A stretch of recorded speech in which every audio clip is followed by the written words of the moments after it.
Welcome back to another episode of the Mind Mountain podcast.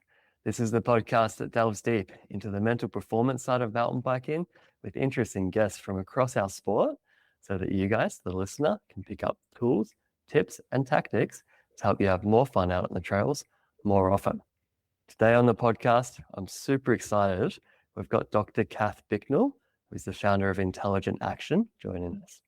Kath brings a unique blend of academic and real-world experience with a PhD focused on the lived experience of mountain biking alongside years working across cognitive science, anthropology, and performance studies. She's also raced mountain bikes at a national level across multiple disciplines, which gives her a deep understanding of both the theory and the reality of performance on the bike. Through Intelligent Action, she's helping riders better understand how they can harness the power of their brain whilst riding their bikes. And this is something I've experienced firsthand through her Mastering Cues course, which really helped me add more depth to my own understanding of how we can bridge abstract mental performance concepts with actionable, practical strategies we can use on the bike. So with that being said, today I'm excited to dive into her approach and to share some of these tools, tips, and tactics with you all. Kath, welcome to the podcast. Look, thank you. Thanks for having me, and thanks for being so excited about the mental side of mountain biking. Yeah, right on. I know this is what I've been looking forward to for a long time. I think our biggest challenge was not like, what do we talk about? It was like, how do we possibly keep this in an hour? So we'll see how we go. But perhaps just for the listeners so they can get a bit of an understanding of who they're listening to today, we can start off with a bit of your backstory. And I think a cool place to start might be like, how did you get into mountain biking? How to get into mountain biking? In 1998, I was 16, and my mum wanted to get me a secondhand bike. She just thought it might be nice. She was getting herself a bike to ride around the lake in Canberra. And so we bought this road bike, and I just rode it everywhere. I was 12 years old at the time, and the wheels wobbled when you went down hills above 50 k's an hour. And I loved it. And the guys at the bike shop just said to me, "You're not a road rider, you're a mountain biker." And I'm like, "What's a mountain bike?" And they just said, "Buy one and we'll show you." And so for my 18th birthday, my mum, who's just incredible, bought me this mountain bike. And the first ride was following one of the guys from the shop down a hill in the dark in Canberra, just following his blinking red taillight, just as a commute to get from A to B. I couldn't even see the dirt underneath me on the trail, and it changed my life, really. Yeah, bit different now. Most people have heard of mountain biking. I was going to say, like, that takes riding a trail blind to a whole new level. Yeah, just follow the red light. Incredible. And from that first mountain bike ride in the dark, was it kind of like, all right, you've got the bug and you couldn't stop? Or how did that look from there? Yeah, pretty much. I was already riding everywhere I could, as much as I could. Just riding from one side of the Canberra to the other, or riding the parties and riding home at 3 a.m. Don't think that was the best part of it for my mum. She was pretty worried.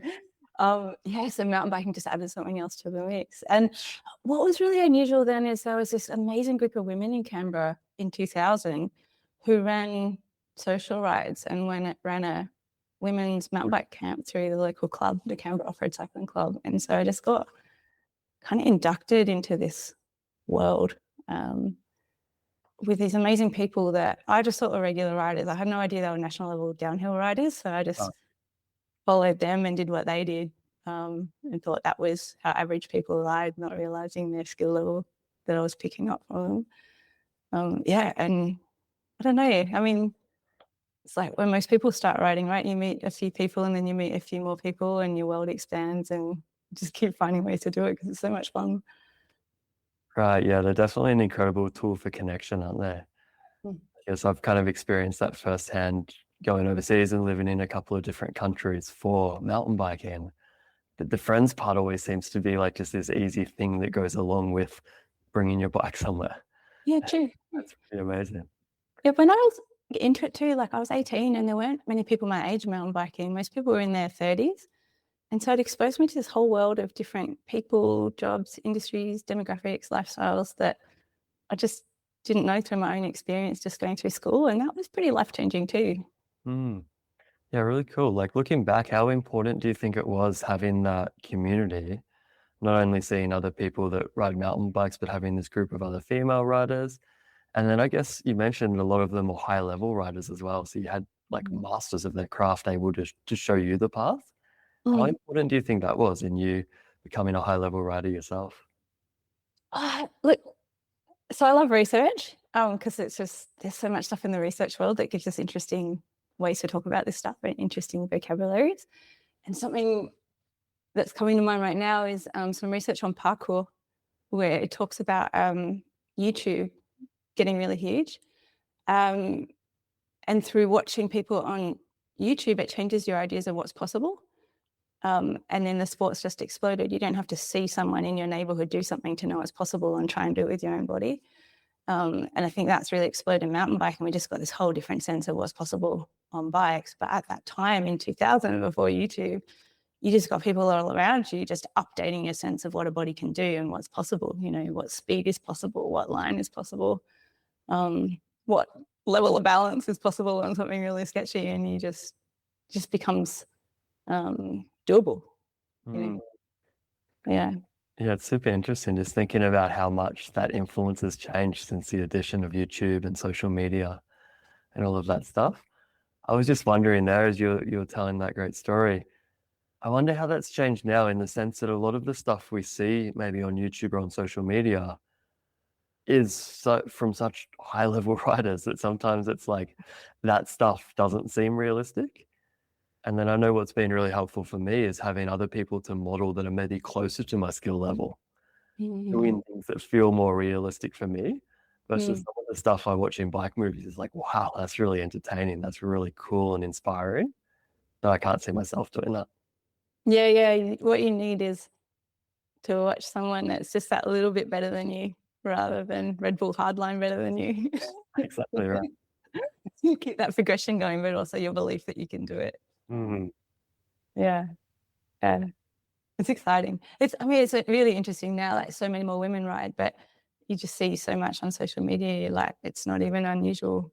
There's so many women riding, whereas in an individual community, you might not see it. And that changes just your sense of the community, bodies, journeys, approaches, terrain, Mm. skill, motivation.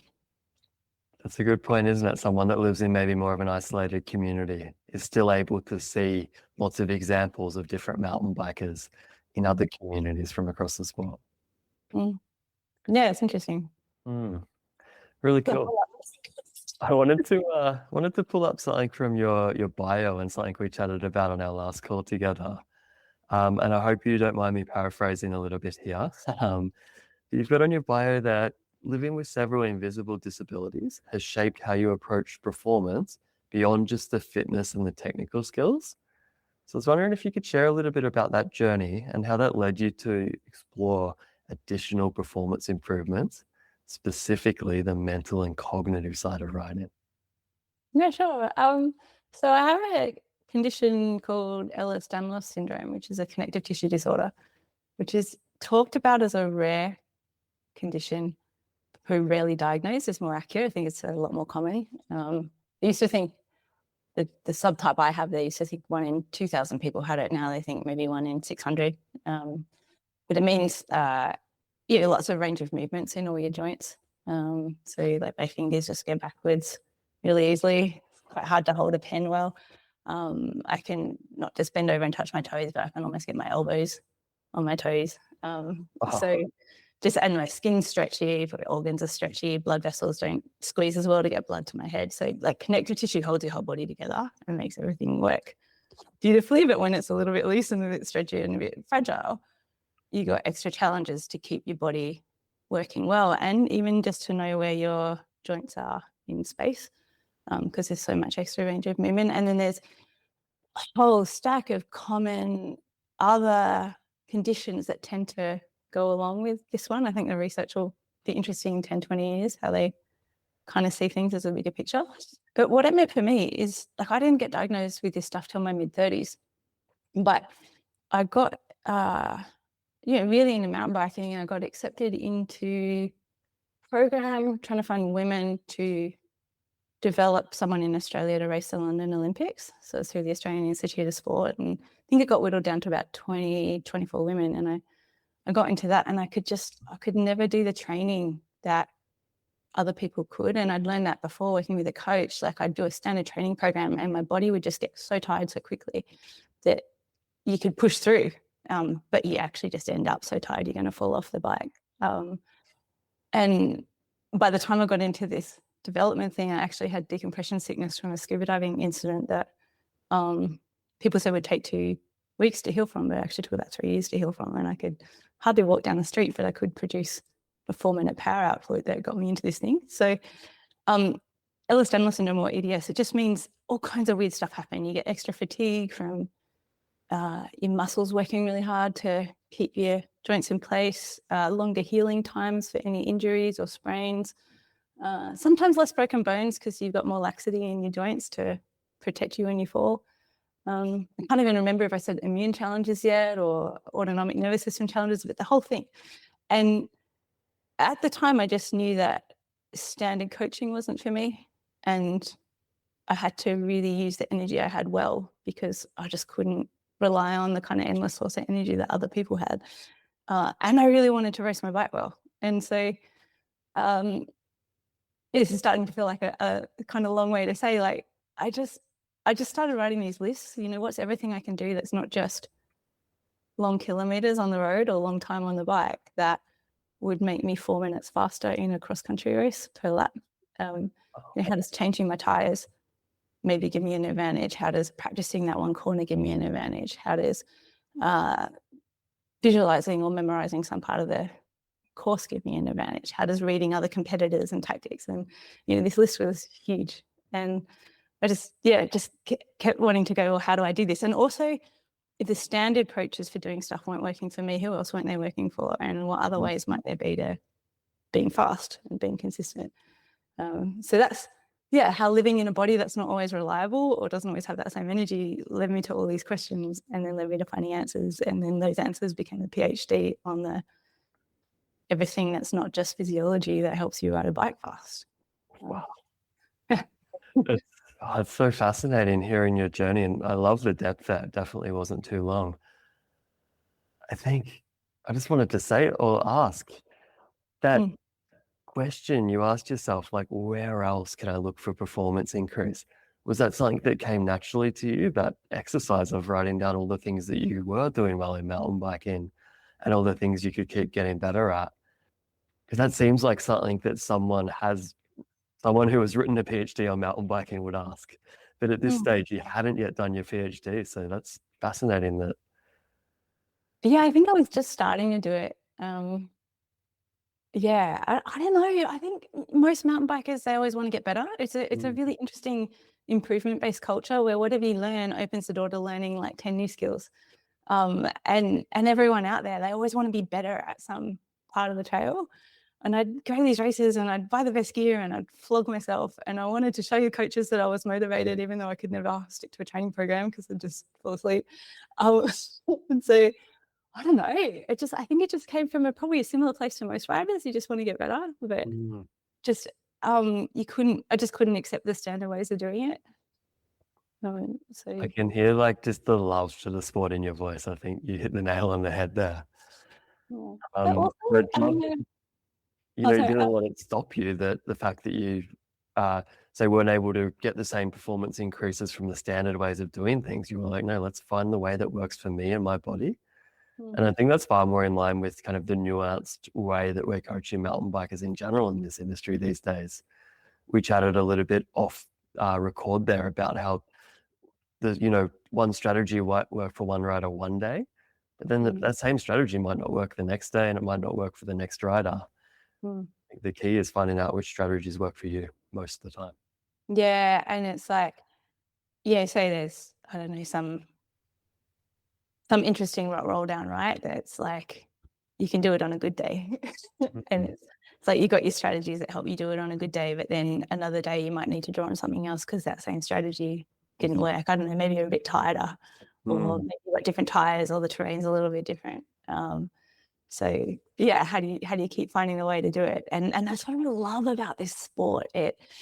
It's constantly throwing something new at us. It's not swimming in a pool looking at the black line, wondering the time. And I'd say there's still variability in how you swim based on different days. But mountain biking is amazing because it's constantly in new places, and even the same place is never the same. And so you're always developing new ways to keep being good at it, being faster than your mates, adapting better. And then what that means too is riders get so articulate about all the different ways that they do that process. And as a researcher, that's just a goldmine of mental strategies that you can then use to reflect on, well, how do we do anything in a body in the world?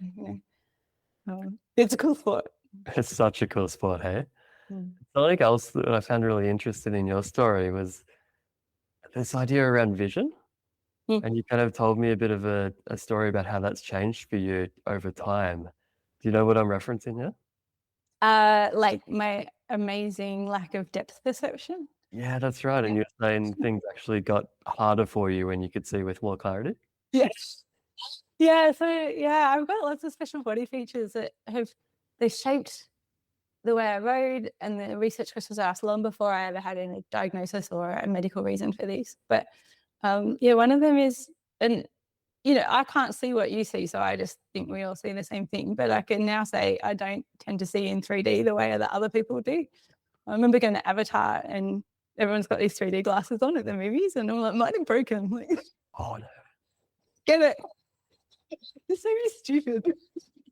Oh, no, my eyes just don't see stuff in the same point in space. They see things in different points, and they don't line them up properly to see a crisp, clear image. And there's been a couple of moments in my life where that's come back. One was when I got laser eye surgery, and I wasn't looking through really thick Coke bottle glasses anymore. And the muscles had been working so hard to look through these strong things that they'd kind of overcompensated. When I had laser eye surgery, I also just got this amazing 3D vision. It was just beautiful. I just lost minutes of the day staring at light running through water in the shower in 3D, or like bubbles in the dishwashing liquid, because it was so amazing. But riding a bike in 3D, I could suddenly understand why people found some descents pretty scary, or some rocks pretty scary, because oh my God, that thing's huge.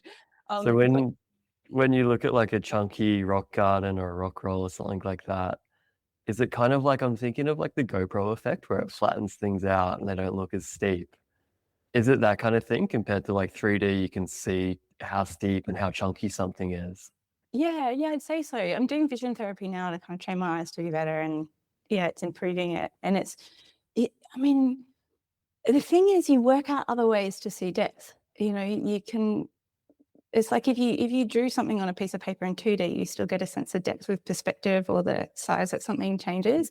So you still process that depth, but yeah, it probably just looks flatter. And the same with uphills too. You don't recognize maybe quite how steep they are, and you just have to feel them a little bit more. Or there's a rock roll that I was looking at recently, and I think I wrote about it in my newsletter. I think it's what made you just interested in this. And I'd pushed my bike up it and could hardly keep traction with my feet. And I was like, okay, well, this is telling me it's steep. Right. Because when I stood at the top, I was like, yeah, it looked pretty flat. But I'm like, okay, well, I think I should probably respect this a little bit more. Also, there was no way to go on either side of it anyway. Okay, yeah, it's so interesting. So rather than it be like, wow, this is really steep, I'm maybe nervous about it, you're having to like rein yourself in a little bit the other way, like, hang on, this could be steep, let's respect it. Do our due diligence before we ride it. Yeah, so there's two things happening, right? There's like, one is you're building on all these additional strategies to make the information that you have more robust and more reliable. And the other one is, that self-policing against just being a bit too bland about something and not respecting the risk of it, which I think is super interesting too. And I think that's something that riders develop really well is, people see the sport as really risky. And like, oh my God, how do you, but you actually get really good at assessing risk, breaking it down, working out the steps, working out what scaffolds you can put in place. That you talk to any rider and they'll talk about how they then carry that over to other parts of their life as well, whether it's a high risk challenge or just any kind of challenge, because you're constantly breaking that stuff down in whatever ways are accessible to you. Absolutely. And here's the golden question that I get asked all the time. Mm. If a mountain biker is maybe in that situation at the top of a trail or a feature, and they're kind of in that unsureness of like, do we lean in and trust our skills, trust our body and ride this thing? Mm. Or do we make the cautious approach and maybe leave it there for another day? I know Mm. some people can, make some really good decisions and kind of end up running the cautious approach more and more and more. But then there kind of seems like there's a bit of a frustration sometimes there as well of like, oh, I wish I'd push myself a little bit more and challenge myself. So it's like, Mhm. how do we build that skill set and be able to better discern between maybe a real fear that's there to keep us safe and then maybe something that's there to be worked with and maybe worked through? I love what you said about a real fear that's there to keep us safe. I love that you say that because I think people don't say that enough. Like, there's a really important role of fear in saying, please don't die. Right? If you just jump in and you don't really look at what's going on, like there's a genuine risk, and fear is really important in stopping us from doing some things, or not stopping us always, but just making us look at the situation and just taking a bit more care in it. And I think writers don't always acknowledge how important fear can be Mm, in that way. So part one, acknowledge it, and then part two is anything we do in life, there's always like a first time that we do it, right? Like the first time you mind the gap when you're stepping off the train. Um, first time that you might, I don't know, use a new sharp knife or something, or try a new onion cutting technique or something like that. And mountain biking's the same, but you don't just have to go from 0 to 100. You can build up to that slowly so that that gap to that new thing doesn't feel as big. But you can also put like scaffolding in place to help reduce the consequences of error. So whether that's bigger, grippier tires, or uh, full face helmet and some knee pads, or having a rider spot you, there's so many different things you can do to reduce the consequence of error to build up that skill and feel confident in it and trust your process and trust your body. And then you can start taking some of that scaffolding away afterwards. And I think that's a nice way, if you don't feel quite like you can bridge that gap yet, and sometimes you do, and you just know from experience and you trust, or a whole bunch of really interesting processes. But it's also look around and what can you do to just reduce the thing that you're scared about so you can build in the bit that you want to build in. I think that's why you'd be really fun to work with as a coach, because that's what you're doing for people out on the trails. thank you. Yeah, and likewise with what you're doing through intelligent action. I think there's so many similarities there. And really for me, as you're talking about the steps, the kind of the next question that comes to mind, well, like how many steps do we need? Like what are my steps? And I was kind of thinking there's a difference, isn't there? It's all about listening to our intuition really, and like how big is the pressure when we talk about like taking that big leap? If Mm. it feels like a lot of pressure and there's a lot of kind of dread or doubt there, it's like, okay, we're gonna need quite a few steps here. Mm. Whereas sometimes, like you say, when we take that first leap and it does feel like a bit of a leap of faith, sometimes the pressure or the fear feels more like exhilaration or excitement, Mm. Mm. right on the edge of nerves or excitement. And usually for me, I'm like, okay, this is a good step to be taking today. And it's so interesting because I find for me, it might be like the same section of trail, Mm. like really similar to what I've already ridden, but just on a different day, that same kind of height step might feel overwhelming. Mm. So it can Yeah, be, yeah, important just to acknowledge it's like that feeling is your compass. 100%. It's Yeah. not And necessarily like rational, is it? I mean, you can break it down, and it's really interesting to break down, or you also don't have to, you can just say, nah, not feeling it today. And that could be enough, you know. Yeah. Or I was with someone the other day, we were writing something, and they were like, oh, I want to ride this thing. I know I can ride it, but they just kept stalling when they rode it. And then they paused, and then they'd already, they knew all the reasons. It was like there was people around watching, adding pressure. The track was really dry, so there was more dust making it harder for bike control over the rock, like more sandy grainy stuff. But they also had like heaps going on in their life outside the sport that was just making them feel a bit less fresh and a bit more distracted, or a bit more run down, or a bit more unclear. And often it's not just one thing. And you can just call it overwhelm, just go, yeah, not feeling it. Or you can look at those things and go, okay, well, can I address any of them? Does it change it if I name it? Or do I just come back another day? You've got options. And I think, I don't know, for me, most of what I know about life comes through riding a bike. And I think processes like that, they just teach you so much about yourself and the world far away from the trails. And I think that's one of the big joys of being a mountain biker, is how much the sport gives back to everything else you do as well. Yeah, beautifully said. So many little tidbits of wisdom shining through there. And I just love like the can-do approach. Rather than saying, yeah, I'm overwhelmed, I'm going home, you're like, oh, what, like, why am I overwhelmed? And what could I maybe change? And what could I do about this? Fantastic. We're already diving into lots of it here, but I wanted to talk about your PhD on mountain biking. Because I've got to say, when I was first introduced to you via a mutual friend, Shannon from the PMBI and from Gravity Oz Cycling, he told me, hey, there's this lady, Kath, she's got a PhD in mountain biking. I was like, mountain biking? That's the coolest thing ever. So tell us about that. How did it come about? And like, what is your PhD on mountain biking? So how it came about was I studied theatre and performance studies as an undergrad at Sydney University. And I left and I got a grown-up job and I was miserable. And I went back to do an honours year because I missed being in the world of ideas.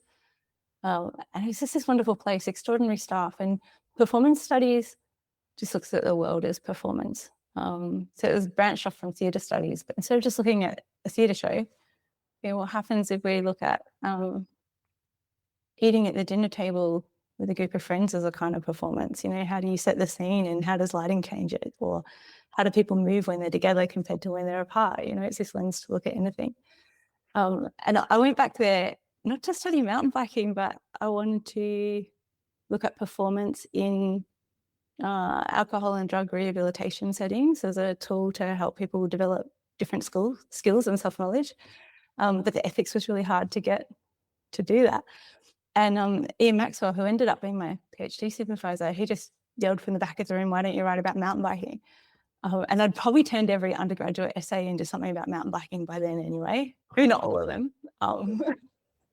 But I was like, can you do that? And so I did this honours project just about play and flow and embodiment, and use mountain biking to just call bullshit on a bunch of theory that just didn't make sense when you ride a bike, I suppose. That with things that have been written by people sitting in chairs thinking about the world or using other examples of other things, that just didn't hold up when you go on a mountain bike trail.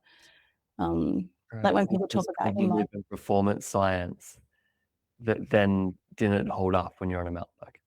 Yeah, all kinds of stuff. I can't even remember. Like that was 2007. Okay. This year. But I got really interested in how people talk about in the zone, your mind's blank. You don't think, you just do it.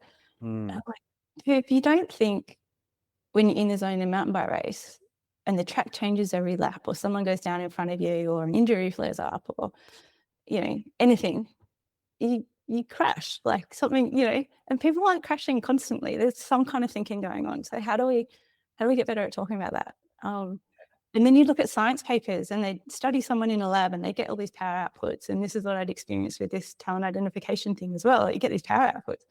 It's like this person should be able to win the Olympics. But then at the end of those papers, there's this line that's like, we just can't account for what happens in the conditions on the day.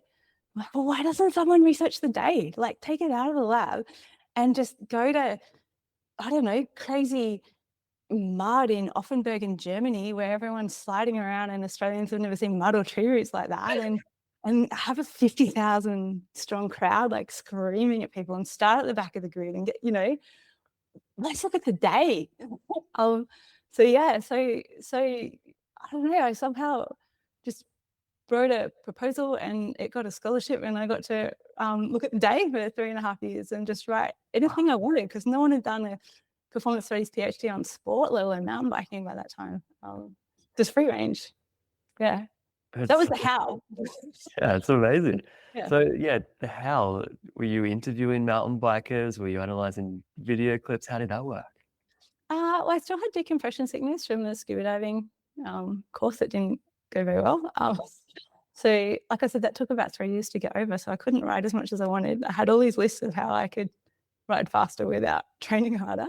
And I started reading a whole bunch of friends really and people in the mountain bike community. They were all racing peaks and heading overseas to race World Cups. And at the time, keeping blogs mostly. I don't know how common it was for European riders, but for Australian riders, it's so expensive to get overseas to race World Cups, and you just do anything you can to get sponsorship and support. And blogs at that time were how people were giving their sponsors visibility for the support that they give them.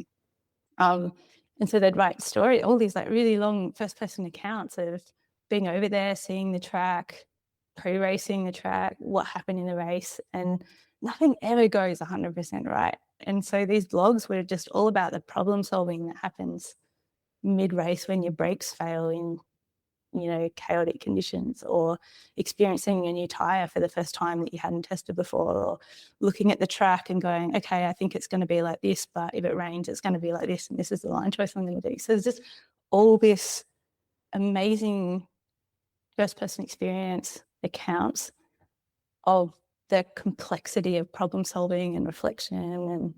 And so that was probably the main type of data that I used at the time. And then just being part of the community and, I don't know, bits of magazine interviews. I was also working in mountain bike media at the time. And then put that in conversation with a whole lot of different theory about flow and play and spectating, place, like philosophical ideas about place, and just create a conversation about all the different things that shape how we move and think while we're in place. Yeah. And then the World Cup came to Canberra, and so I could do like case studies, actually just sort of watching these big events as well as watching different riders and the audience interacting at our small club events, and that sort of all folded into this story. Yeah. Amazing. Yeah, what a fascinating journey. Yeah, it was So cool. cool. I always love stories like this, where there's kind of that light bulb moment, or maybe someone mirrors something back to you. Hey, like, why don't you do this? Like, you're talking about it all the time anyway. Like, why don't you just write your paper on mountain biking? Yeah. And then Yeah. it seems like it's changed your trajectory of your studies and now your career. And I can see the passion in your voice. Yeah, I mean, it's not hard to keep learning more about something when you're excited about it. And when I was doing the PhD, there's all these people in this, you never got a permanent desk, but there's just this room of hot desks, and you turn up for the day and write if you want to.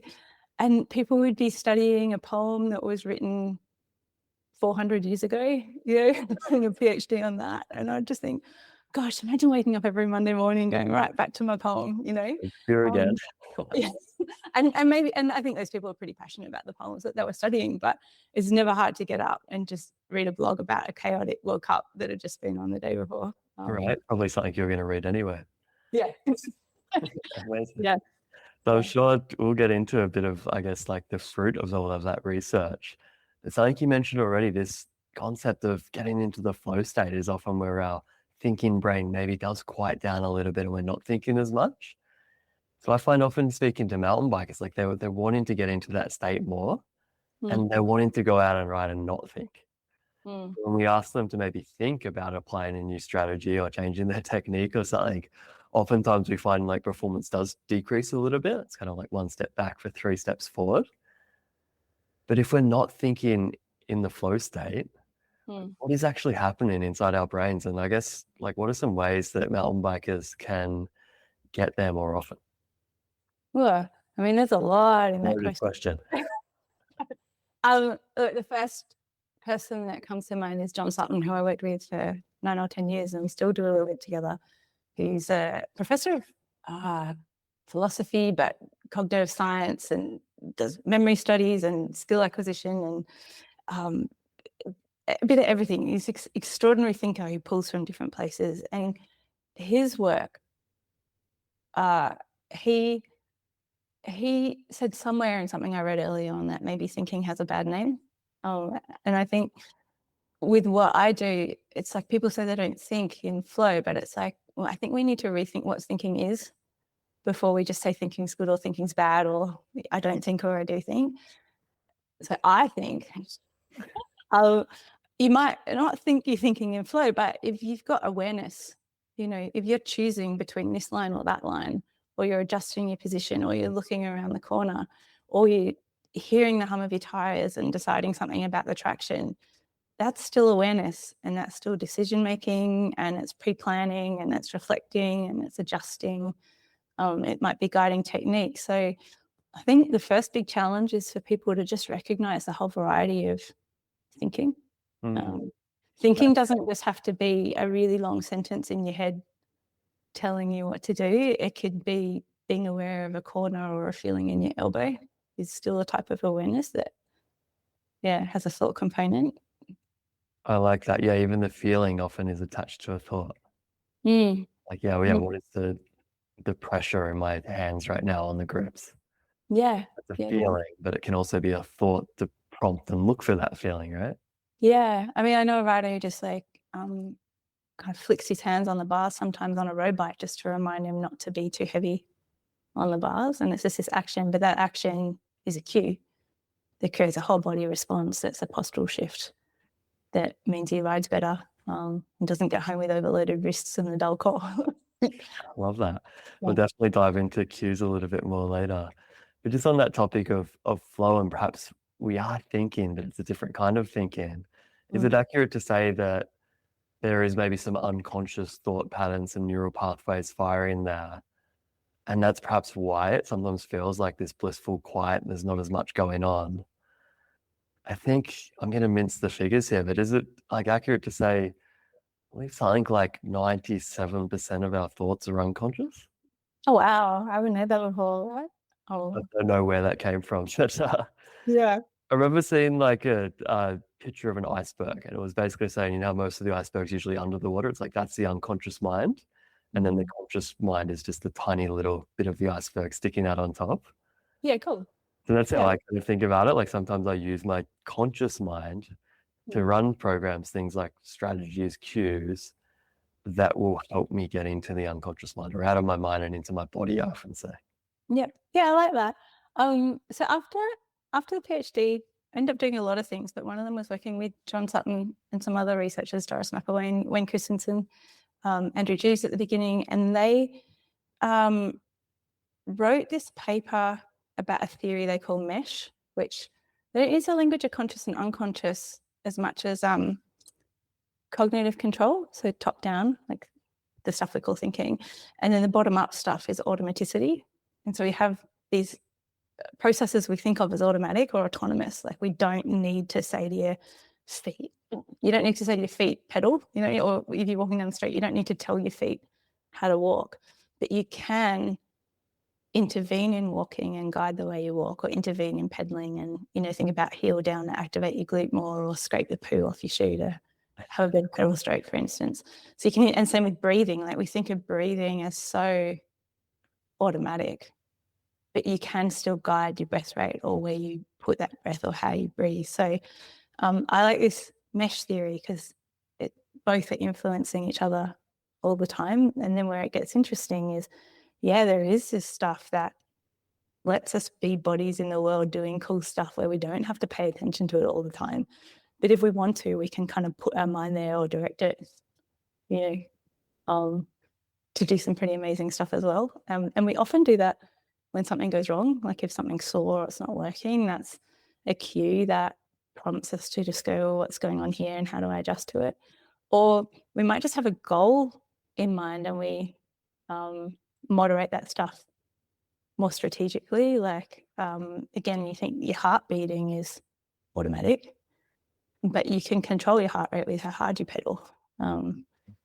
Or you can back off a little bit as well, maybe through an external tool like a GPS that has your heart rate data on it that you just see again as a visual cue. If you haven't noticed your breathing's raspy and you've got the red wrist, Right. oh, I'm at a heart rate of 96%, maybe I'll just, back off a little bit here, get that under control so that I can have the muscle control I need for bike handling later. So I've completely forgot what you're asking, but I think there is something really interesting that lets us be people. Like if we had to pay attention to everything all the time, we'd be completely exhausted and we wouldn't get very far. But there's still this ability to intervene in it or guide ourselves that's the stuff that, the mind is super interesting. Right. And when you say when you teach people a new technique and sometimes things go worse before they go better, that's a really interesting example, because that more autonomous processes fight back because they're so ingrained. And we've got to kind of unlearn something to relearn something. Right. Especially as mountain bikers that maybe grew up riding as kids, but didn't necessarily learn some good techniques from a coach or something. I'm one of those.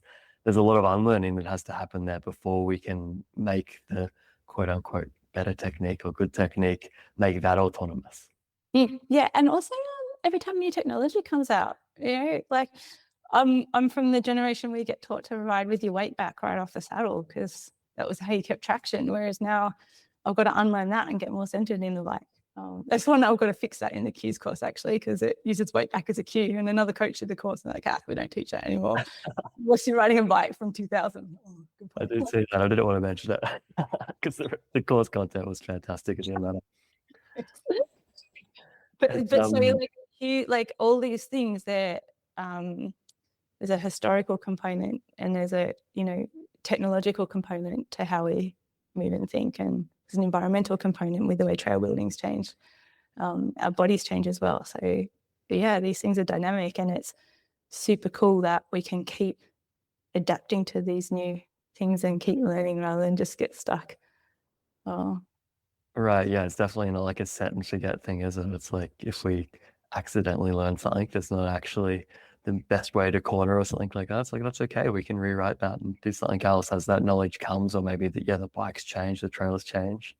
I was even, as you were saying about the equipment changing and like the advent of dropper posts and slacker bikes has changed our body position over the bike. It's interesting now, just even around the languaging, because a lot of people will refer to a hips back position as like a bad body position. Yeah, right. That's interesting, because that was a good body position on the older bikes, or it was like the best possible body position we could have with what the equipment allowed. Yeah, It's still not necessarily bad. It's just like there's another alternative, and you might like that one better. Yeah, and then our bodies reshape physically as well.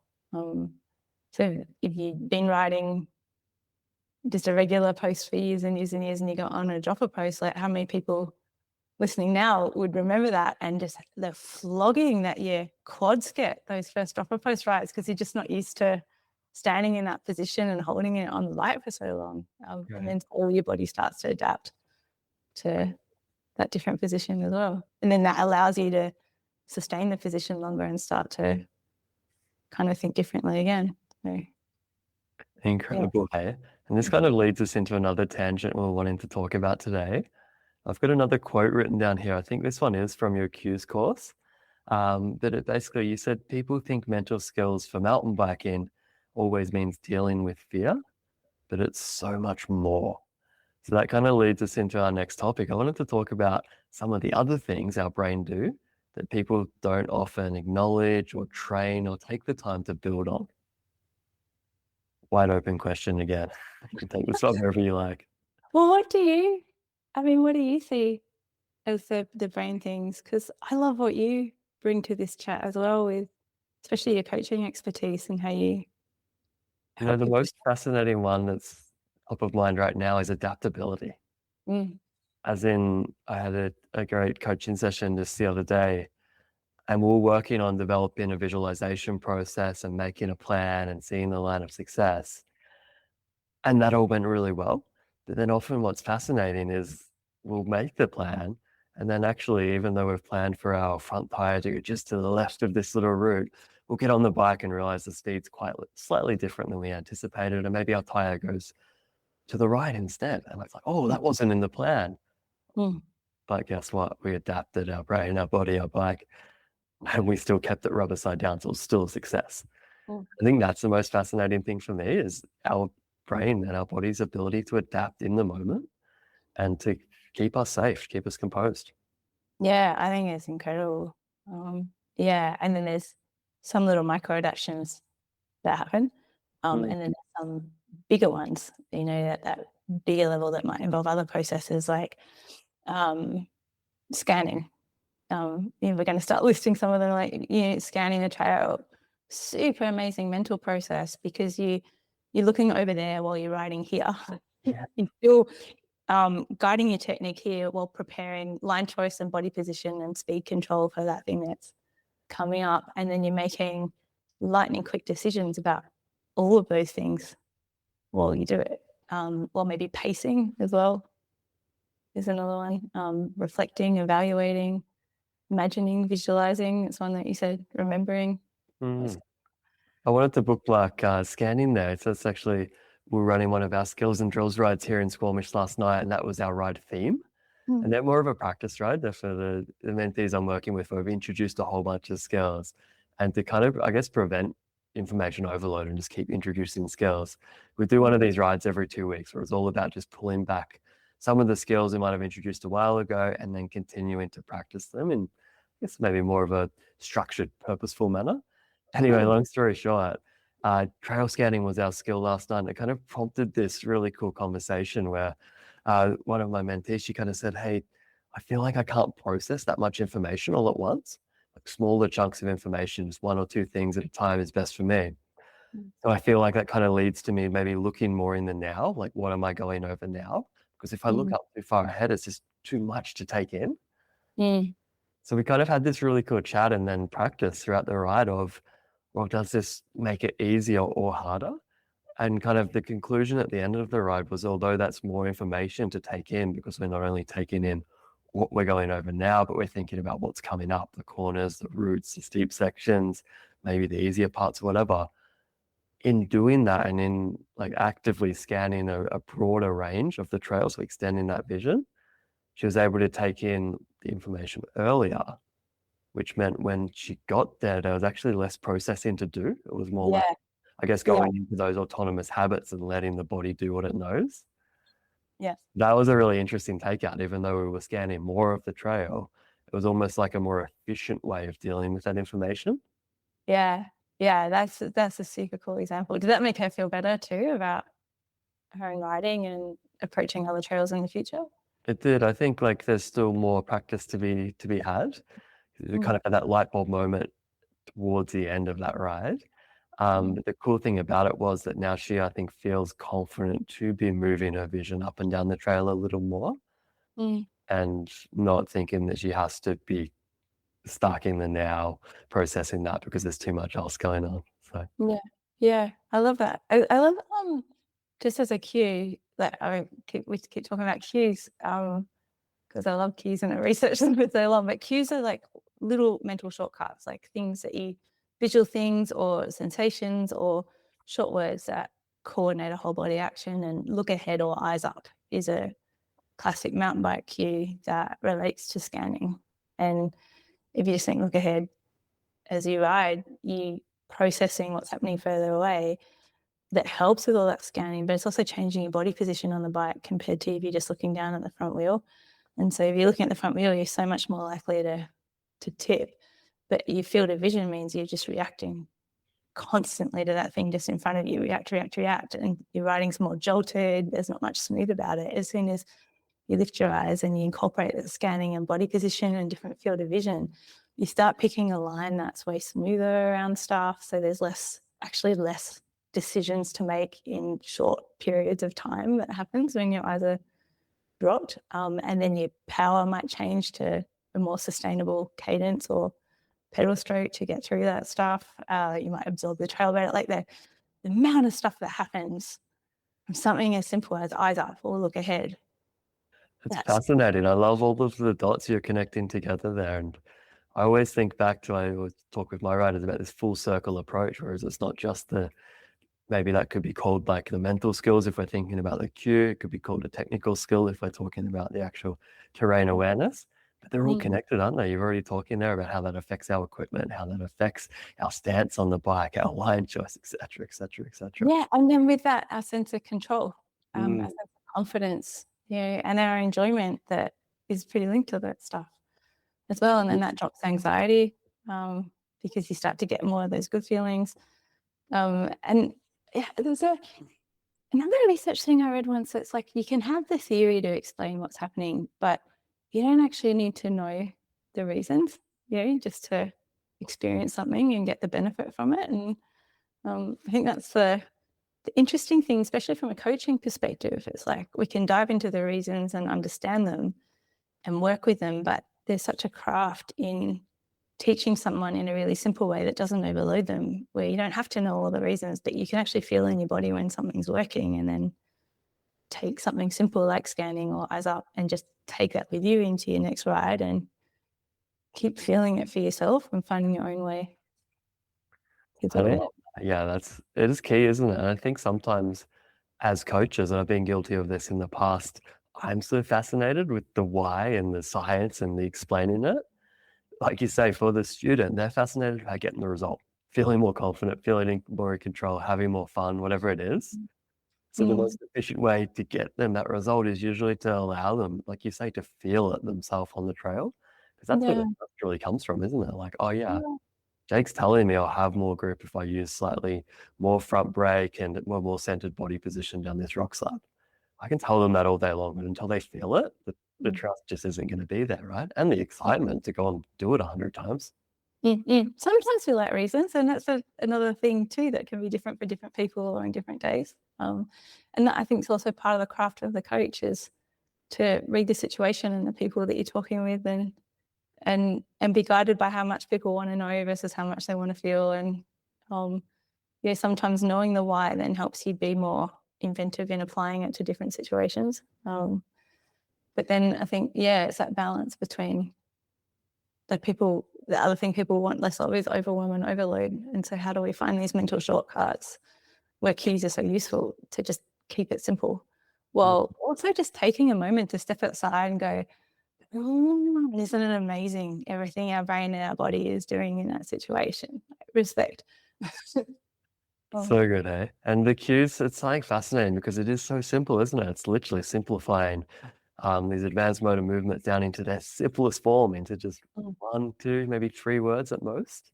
But they can trigger so much, like that whole tangent we just went down. So it's something for me. I've been using cues for years since becoming fascinated in, cognitive science and how that applies to mountain biking. But doing your course gave me a whole bunch of new ways, and I've been really fired up, really pumped.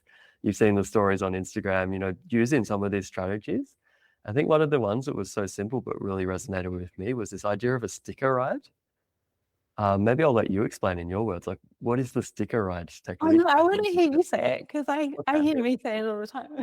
Okay, cool. Well, you can correct this or add to it if there's nuances. But the way I've been using it is distilling down whatever we're trying to do, whether that might be, focusing on a more centered, strong body position, looking ahead more, making sure we're breathing and resetting, whatever our kind of plan is for that trail.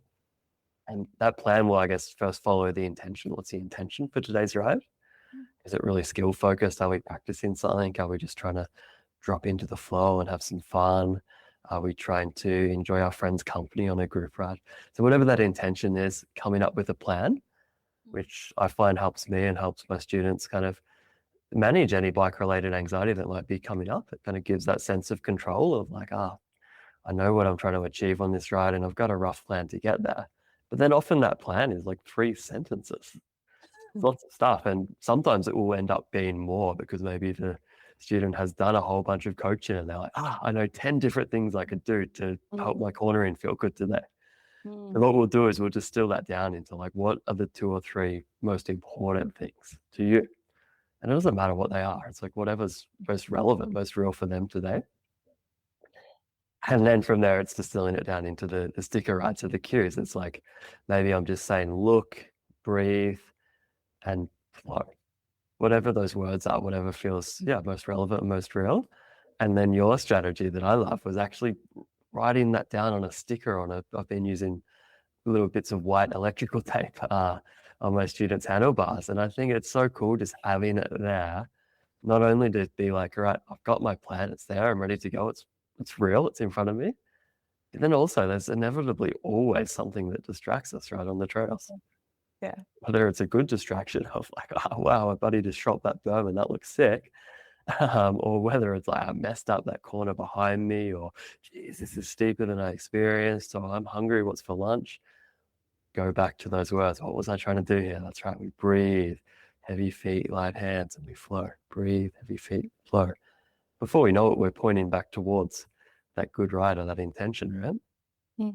I love that. Jake, I love talking to you because there's so much that you bring to all of this as well. And this is a classic example of it. And with the cues course, I found that the audience has been like 50% writers that are interested in overcoming their own plateaus in writing or wanting to deep dive into more about the brain side of writing, or just, I don't know, more confidence and intention and control, and 50% coaches that are wanting more of a language to talk about this stuff and ways to serve their students more, because the mental skills are getting really trendy and people want to find ways to keep teaching it. And what I want with the course is people to take stuff from it and make it their own. And hearing you talk about the way the sticker works is a classic example of that, because you've got this whole process that goes on before about deciding what's important in the ride and distilling it down before you even get to the sticker. Anyway, that's all the stuff that you bring to it. For me in the course just really dives into what cues are and how you can use them to guide learning basic skills, more complex cues, the trails, pacing, nutrition, working with anxiety. Like there's just a gazillion ways you can use them. And I thought I'll put this exercise in as just a way to encourage people, just pick one thing, and write that one cue on a sticker, put it on your handlebars, and just for that ride, just explore that one thing and learn about the subtleties of that one thing. It might be a cornering cue, because every corner is different, and you'll find out what parts of that cue just help you corner better on all different types of corners. Maybe it's shining a light out your belly button when you ride I around love that one, the laser beam. So good. And it lifts your eyes up as well, and it coordinates you, and it works on so many different types of corners too. And it helps you get fast and loose without losing traction, because you still got balance. And then the sticker itself becomes a cue to keep coming back to that thing. Yeah. And Love it. so yeah, there's so many ways that you can use it. And I love, how you managed to take that and add to it is. Thanks, Kath. I guess the process for me, it's important because I feel like a meaning attached to a cue is important, or like, why are we using that cue? So I wanted to ask you, like, for the listeners there that are maybe thinking about, well, what cues can I think about to help me have more fun on the bike? How important is them coming up with their own cues versus just maybe trying something else that someone else has said, but not really knowing like what that actually represents? Like, I'm thinking for a lot of mine, it might be like pump. But for me, like, that doesn't just mean the action of like pumping like on a pump track. It means so much more than that. It's a feeling. It's the way I stand on the bike. It's the way I exhale when I pump. It's all these different things. So is that something you consider, like how important is attaching like a feeling or a meaning to the cues we're using? I think both are important. I think there's something really powerful about those idiosyncratic cues, that, like, idiosyncratic meaning weird and personal. Essentially, that's what I was asking the question. Yeah. There's weird and personal cues that you develop for yourself are so specific that they can really capture the subtleties of something that works for you, and just distill it down to something that reminds you. And then hearing about cues that other people use just takes you out of yourself, and it makes you just think completely differently about how to move too. There was a research project I did with Christina Brumer, who's a German sports sociologist, and she was visiting our team in Australia, and we went to classes to learn how to do handstands for 6 weeks while she was visiting, just to explore the process of learning and what we could learn about learning by learning, to challenge some of the theory on that stuff. And I mean, the cool part about the article that we wrote from that study was how important failing was as something that helped us learn, not something that detracted from learning. And because it was handstands, the fact that we're going to fail is completely built into the whole classes. Like, there's crash mats, there's people to spot you, there's learning techniques to land safely when you wobble, so that by the time you wobble, you know how to, get out of jail free. And so the failure and the up-down failure was like a really interesting thing for us academically, because all the skill theory just talks about how you get better, not how you go in ups and downs and lefts and rights and stuff like that. But the other thing that was interesting that happened was the emotion regulation we provided each other as learning companions, and that joint spotting and that joint development rather than top-down coaching, like someone telling us what to do, and the cues that we came up with for ourselves. This is the link to what you were saying. Right. That in this situation, we tried to practice coming out of a handstand and we just kept landing on the ground with this great big heavy thud. And we just laughed and we were like, maybe we're elephants, you know. We just kept like landing like elephants. So the cue was about trying not to be an elephant when you kind of cartwheel out of a handstand. There's a practice for the get out of jail free move. We're like, how do I land and not sound like an elephant? And by trying to land lightly, which is probably the less funny way to say it, you actually sink into your hips more and you change the way that you land on your feet, and your whole body control changes from trying not to be an elephant in this heavy thud landing that protects your joints. And it was a way more graceful move. But by calling it elephants, it kept the process of learning and being terrible at something really light and fun rather than about perfection, you know, or being hard on ourselves for getting it wrong. So there's this really interesting emotional component in the cue, plus this shared joint learning story that all of this gets triggered in this felt image of not landing like an elephant. And I think that's a really nice example of one of those weird ones that doesn't even have to be real. That's the amazing thing about it. It doesn't even have to be something real for it to be effective. Right. I love that on so many levels. It's such a cool experience that you had to share. I think humor is such a big one, isn't it? It's often overlooked in mountain biking, especially maybe when we do find ourselves in a skills session or trying to get better, and we can maybe start taking it a bit seriously. Like, that's good. Being serious about something and putting in effort and intention will help you get better. But also having a light side of humor can help that process not only be sped up, but be way more fun as well. Yeah, I see it with like there's so much stuff happening now for kids, and it's so important. Like we know with kids, you got to keep it fun. Oh, why don't we do that as adults? You know, like. And it's interesting there because you kind of attached the humor and said, "Oh, I'm landing like an elephant. It's a big thud. How do I not land like an elephant?" But you didn't just kind of say, "Don't land like an elephant." I kind of relate that to don't look at the trees. Don't get too far back. Like whatever we're trying not to do on a mountain bike, sometimes people will fall into this and it can be a bit of a trap. I don't know if you've noticed this or if there is any research on it, but it seems like our brain's not very good at recognizing the word don't. Yeah, right. Or it can be too good. Like if you say don't look at the tree, someone looks at the tree. You know, you Yeah, gotta that's say, right. Like we follow the command yeah, without, it's like the don't is just ignored. But I loved you bridged that gap. You said, okay, so I don't want to land like an elephant. How do I want to land instead? I'm going to land with my feet. So then you said to yourself, light feet, and guess what? The brain gave those commands to your body, and it sounds like it helped you do some better skills. Oh, it was so interesting too. Like, and so the research was a process called ethnography, which is where you kind of go into a world and you observe what's happening over a long period of time, rather than and you try and find ways to talk about what you're observing that's fair to the people that you're observing, rather than you just being someone outside it saying what you saw. If that makes sense.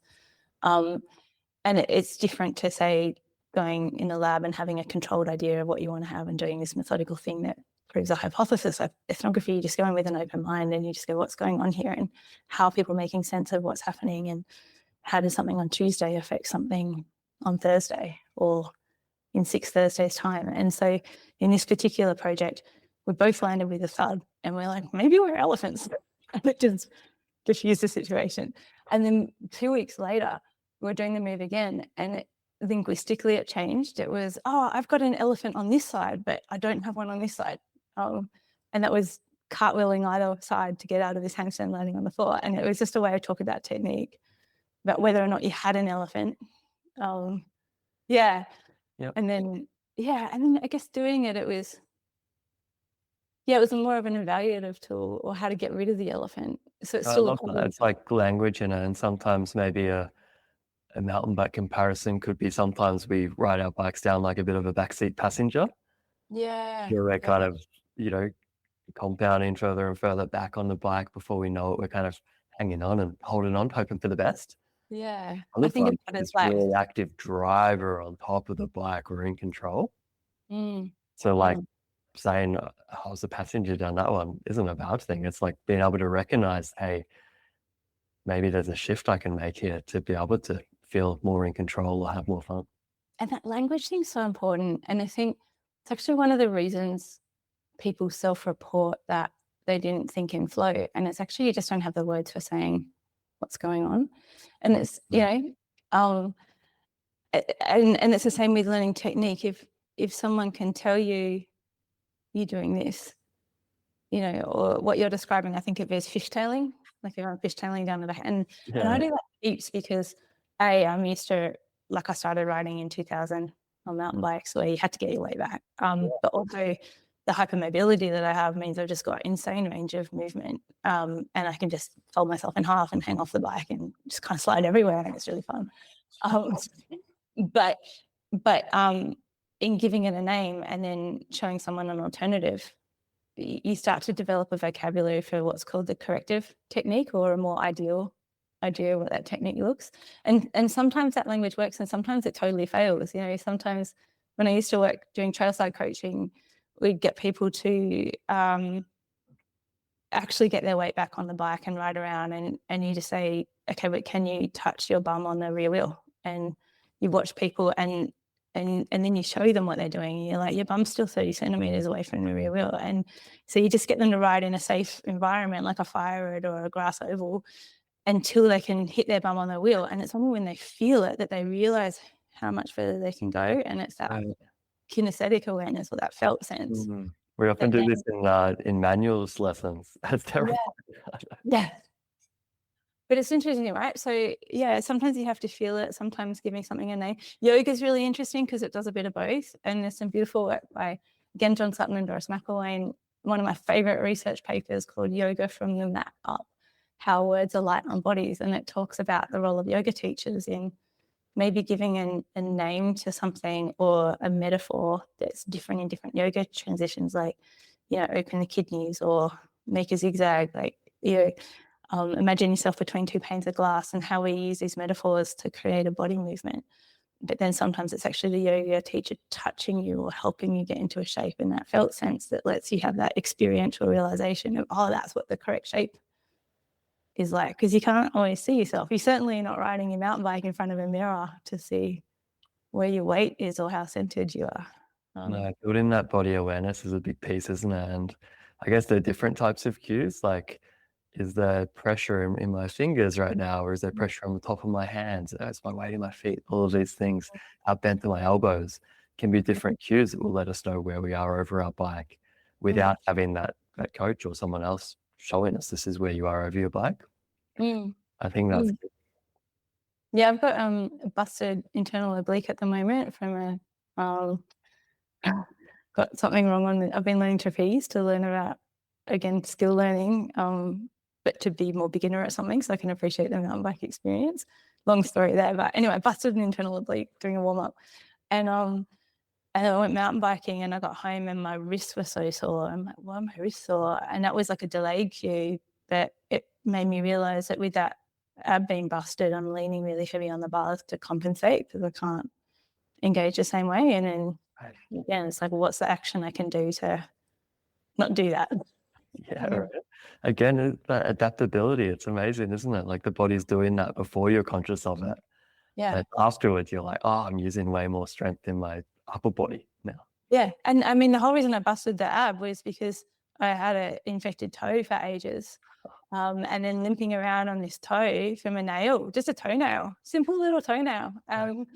And then compensating for a sore toe meant I loaded the other side of my body. And this is where Ehlers-Danlos Syndrome gets really exciting, because you've got so much range of movement. You're just amazing at finding a way around a problem, but sometimes causing a new one. So yeah, that led to the conditions. That means busted the ab and some intercostals, and then bracing for that meant my pelvis stopped being a pelvis. And it's this whole cycle of things. And it's like, how do you not just look at one part of the problem? But it's the same with, like, how do I ride this trail, or how do I fix my riding technique? It's like, well, how do you fix one part of the problem, but what are the other things that are contributing to the whole? Looking at not just the root cause, but perhaps root causes. Yeah, because there's usually several, and you don't have to get all of them, but if you get 50% of them, you're suddenly a lot better. Yeah, and it's often enough, right? Like, in spoiler alert, in some of the stuff we wrote down for this podcast is like to talk about what a perfect ride looks like. it's like it's the imperfect parts that are the fascinating bit, because they're always teaching us something interesting about how we do stuff and how Yes, we that's respond. good That's my yes. answer. This has been an incredible chat so far. I feel like there's definitely a part 2 in the works. Um, one little thing that kind of stood out for me there, I love your stories about learning by learning, and the way you look to perhaps some other sports, some other activities for ways you could learn about how the brain works and then take that back to mountain biking. I Mm, think one of the most challenging things with our sport is that it is high risk by nature. mm. Sometimes it can be more difficult, I want to say, to fail in a safe way. Like you're talking about the handstands there, and you're like, oh, there was all the soft mats and people can spot you and this and that. I think often the challenging thing with mountain biking is like how do we fail without hurting ourselves? Mm. Big question here. But I guess like what are some people often think about failing as like crash and burn. But there's lots Yeah. of other ways we can fail, isn't there, that will aid the learning process and that can be like a celebrated part of that learning journey? Yeah. Yeah. So my brain's just gone in a million places. Like the only fail is to not try. Yeah, right. Well, that's a great answer. I'm also just imagining, what different versions of fail could look like that are quite spectacular. But I mean, I think we have to remember that most of the time we actually ride pretty well. Mm, And that's amazing. And I think too, I don't know what you're like, but for me, at some point in my riding, I just had to accept the fact that crashes will happen. Um, and there's a likelihood of really life-changing crashes, or death. It's the reality of riding too. And so you sort of, some part of you has to accept that that can happen and be okay with it to a certain extent and take it into your decision making when you do stuff, because that's a very real part of the sport. But it's also a very real part of trying paracetamol for the first time, or maybe not paracetamol but something else. Like things can happen, or crossing the road without looking properly, things can happen, or just driving, or our attention driving. Like that's the world that we live in is variable and unpredictable. But yeah, how do you fail safely, and how do you protect your own, and what processes do you put in? But there's actually lots that you can. I think that's where it's interesting. And then there's that point of trust where you know that speed's your friend, or you can trust your line choices, or um, like I said, I've got a few injuries at the moment. I'm just back out on the bike again, and it's like I rode easier trails than I normally would, because I just don't trust some of those error correction processes yet. I just kind of want to top them up a bit before I do anything too sketchy. Or I deliberately rode without knee pads for the last couple of weeks just to force myself with an extra layer to not ride some of the trails I knew I'd want to try you knew if by you had myself. knee pads on, you might kind of get excited and want to send it. More that I just see it and I already know it's probably not a good idea today, but it just makes it even less of a good idea. Mm. Does that make sense? Yeah, it's good decision making. Almost like putting in place a barrier. Like I don't have knee pads on today, so I definitely won't ride anything that I maybe shouldn't for my current Yeah. physical state. Yeah. Yeah, it's a little bit mixed up, isn't it? But, I just made an Instagram reel the other day about I didn't pack very much food and water, so that I just wouldn't stay out longer than is smart. Oh, and again, I have a medical condition that means I need to drink like 3 times as much as anyone else. So if I run out of water, it's not good. But that was just another strategy I put in place to just, because I knew I just want to ride all day once I got back on my bike, and I know I'll pay for it later if I do. So it's like some of those counter strategies. We talk so much about how do we perform well. That performing well is about being consistent, and it's about being able to ride tomorrow as well as today. I love that. Yeah. So sound. And what you kind of described there of like riding easier trails but honing in on the skills is often the approach I take too. And it's like how do we fail in a way that isn't destructive to our brains or our body? So I think about like the little risks we can take that likely won't end up in us coming off the bike. Mm. Maybe there's a rock slab that is in that really comfortable zone for us.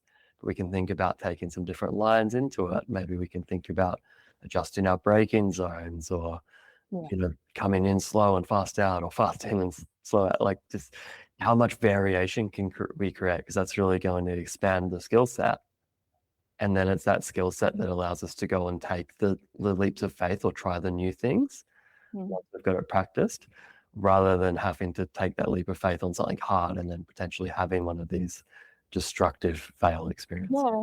Yeah, because a lot of the things that we think of in mountain biking is like one obstacle. It's actually several things linked together. Like, it's maybe the loose dirt coming into a steep roll that flattens and then rolls again and then hits a corner, that's got a rut in it, and whatever's on the other side of it. So actually, and one study we did on mountain bikers that we didn't publish because COVID happened and the cognitive science department isn't there anymore that I was working in. But we'd watch riders, expert riders, sessioning a trail feature, and they're not just looking at that feature, they're looking at the features before and after and how to link them all together and how you pick a speed back here that sets you up for the speed you need there. And we know that as riders, like, it's basic common sense, but it's interesting to break it down and just, from a coaching perspective, go, well, how do you isolate just that rock roll in the middle before you add the corner at the bottom, so that you can build in that trust and that motion before making the task more complex.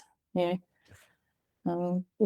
So many ways to build in and scaffold, and Yeah, so interesting. Starting to wind things down here and wrap things up, I actually wanted to go back to what we first talked about off record at the start. You mentioned your mission. Tell us what your mission is. my mission. What did I say? I just want people to feel so excited about what their brains bring to writing, and to start to recognize that and be really stoked about it.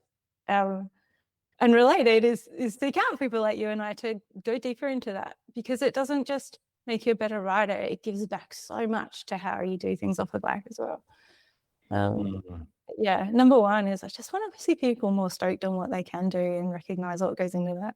So I hope that this chat has made people start to think about some of those things in themselves as they're listening to these different examples, and develop ways of naming them, and be curious about exploring them more next time they go riding, and giving themselves credit for not just how to keep improving, but what they did well and why. Because there's definite satisfaction to be found in that as well. Yeah, definitely. It's such a good note to finish this on. But I just wanted to ask, do you find that as adults, we'll often not notice those things, or not reflect on like all of the amazing things that we're doing well, that our brains are doing well, and maybe default to the couple of things that aren't yet happening for us? Yeah, I don't know if it's as adults or just as human beings. But we tend to just be focused on how to do it better next time rather than what went well. And I found that in the chronic health space as well, you're always seeing medical people for help with something, but so often the advice is what to do different rather than recognize what's already in place that's working really well. And I've made a resilience course that I've taught live. I'd like to make it an online thing as well, just so people can build that skill in their own time. But a lot of that is really about identifying what already works well for you, rather than just thinking you need to do something new. But bit like in this chat today, understanding some of the reasons that it works so well, and not just works well for someone else, but what are the strange and wonderful reasons that something works so well for you, and use that as a starting point to add to rather than leave behind. Right. Yeah, I love that approach. It's just like, it's really expanding, isn't it? Kind of sense of like moving forward. What am I already doing well? What am I going to continue to work on and get better at? Yeah. Rather than, it feels stuck to me when we kind of language, this still isn't happening. Yeah. It's kind of, well, there's a full stop there, a period. Whereas when it's kind of left open to like, this is going well, that's going well, I'm really proud of the way I did this today. And also I'd like to keep working on X. That's kind of ... to be continued, right? Yeah. And also just recognize what you do well that you bring from other places too. Like, especially as adults, we've all had other experiences alongside riding or before we entered riding. Like you look at someone who's a runner and they start mountain biking, they might already have this amazing ability to pace themselves over a long period of time, or a sophisticated understanding of their own nutrition needs. And those two things are absolutely going to make them a better mountain biker before they've even got on a mountain bike. So, what does that bring as well that you do well, and not see yourself as a total beginner, but as someone with a lived history that all folds into the joy of learning something now. Yeah, fantastic. I feel like that's such a nice note for us to leave this on. I often ask, like, what's one key takeaway you hope listeners think about on their next ride? But I feel like it could be really cool here. There's been so many wisdom nuggets placed throughout this chat. Just have our listeners maybe think about what their biggest takeaway is. And yeah, maybe some of the stuff they can celebrate that their brain is already doing really well on their bike. Yeah, I love that. And if there's stuff that people do want to know more about, there's so much more you can say about any of those things. If anyone does want to reach out and let us know what you'd like to learn more about too, right? Because content like this podcast, it's for the listener. And the skills you teach and the courses and the coaching that I do, it's for riders. Don't be shy about reaching out and saying, oh, I really want to know more about this. I'm really curious about this, because that's how we find out what's interesting, and it fuels our fire too to do more about it. If we've not made it clear that we love talking about this stuff, we've been doing so wrong. Kath, if people are interested in following along with Intelligent Action, maybe checking out your website, checking out your Mastering Cues course, where are the best places for them to do that? I have 3: Facebook and Instagram as Intelligent Action, ones of them. Type it in, look for the green in the logo, or just type it into Google Intelligent Action, and you should be able to find the website. It's intelligentaction.cc, and you can find the online course from there. And they'll do online coaching as well, which we can find a time zone that works anywhere in the world. I'm in Newcastle in Australia, which is the Sydney time zone. If anyone, some people I've made the online course so people can do it in just 10-minute chunks before you go riding, and you just got something to keep in mind next time you go riding to add to that experience and up those skills. But some people would rather just have a chat. If you want a structured chat or a brain tune-up or a deep dive into your mental architecture and what's happening when you're riding, or how to problem solve something or piece things together or get past the plethora, there's that option as well if anyone wants to learn more about themselves or learn more about how to support others to keep learning. Fantastic. I'll put some links to all of that down in the show notes below. And Kath also has a fantastic newsletter you can sign up to as well if you like reading interesting emails. So Kath, thank you so much for your time and your generosity, sharing your wealth of knowledge. This has been fantastic. Thanks too. And like I said, I love talking to you because I love what you bring to it as well. It'd be amazing to share a chat like this in a room full of people and just hear everyone else's experience timing in too. Because the thing about mental strategies especially is they are so individual, and people love hearing about other people's different approaches. So thank you so much for everyone listening and what you bring to this conversation as well. And Jake, thanks so much too. I love your enthusiasm for this stuff. Right on. Yeah. Thank you, Kath, and thank you to everyone who listened. Until next time, happy trails.